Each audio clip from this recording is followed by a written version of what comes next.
Ngokutsho kwakangqongqotjhe, imbawo eziningi zesibonelelo sikarhulumende akhange ziphumelele ngombana akhange kuqinisekiswa ama-akhawthi wembhanka.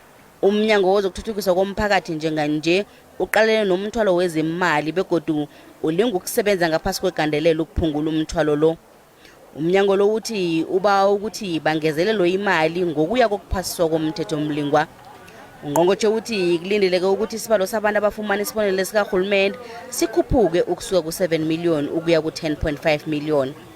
Note and share the committee's concerns about the amount of 1.7 billion that was declared unspent funds on the COVID-19 social relief of distress, which you've also referred to, not necessarily as in the specific, but in saying that this is money that is supposed to support and lift our people from poverty, unemployment and inequality.